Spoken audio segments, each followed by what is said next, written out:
Assalomu alaykum. Quyidagi ayniyatni isbotlaymiz. 2 arctangens x plus arcsinus 2x bo'lingan 1 plus x kvadrat teng pi. Bunda x katta yoki teng 1. Yechish. Quyidagi funksiyani qaraymiz.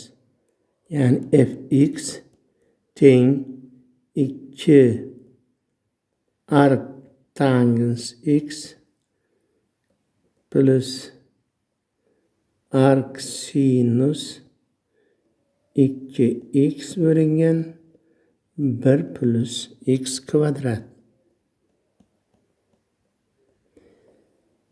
Agar x barobar 1 bo'lsa, u holda f1 teng 2 arctangens 1 plus arcsinus 1 teng 2 ko'paytirilgan pi taqsim 4 plus pi taqsim 2 teng pi. Tenglik bajariladi. Endi aytaylik,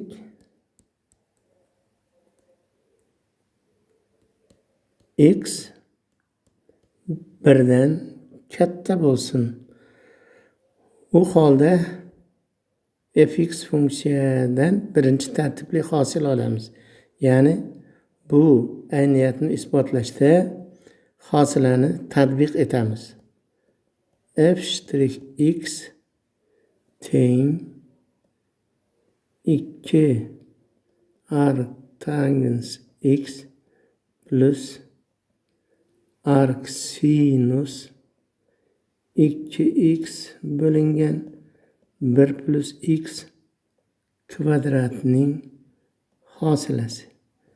Bu teng 2 bo'lingan 1 plus x kvadrat plus 1 taqsim kvadrat ildiz ostida 1 minus 2x taqsim 1 plus x kvadratning kvadrati ko'paytirilgan 2x bo'lingan 1 plus x kvadratning hosilasi.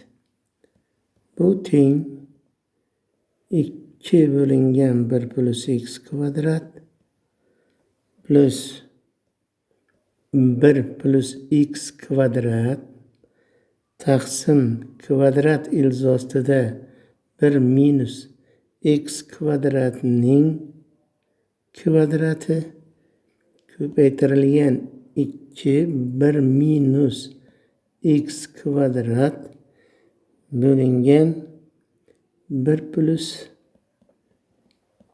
x kvadratning kvadrati. Bu teng bo'ladi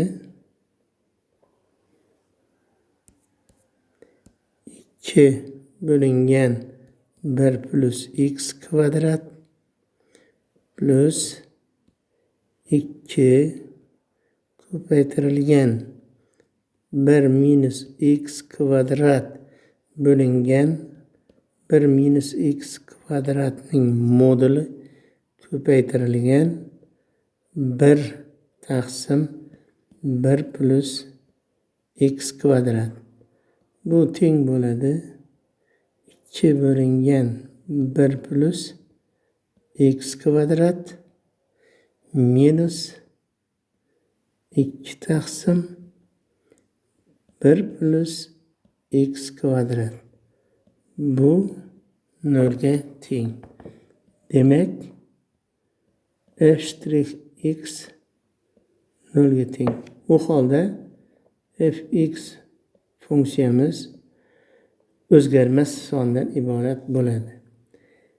Demak, bu o'zgarmas sonni topishimiz kerak. X 1dan katta bo'lgani uchun, masalan, kvadrat ildiz ostida 3x o'rniga qo'yamiz. U holda f kvadrat ildiz 3 teng 2 arctangens kvadrat ildiz 3 plus arcsinus 2 kvadrat ildiz 3 taqsim 4 bu teng bo'ladi. 2 ko'paytiruv pi taqsim 3 plus pi taqsim 3 teng pi. Demak, ayniyatimiz isbot bo'ldi. E'tiboringiz uchun rahmat.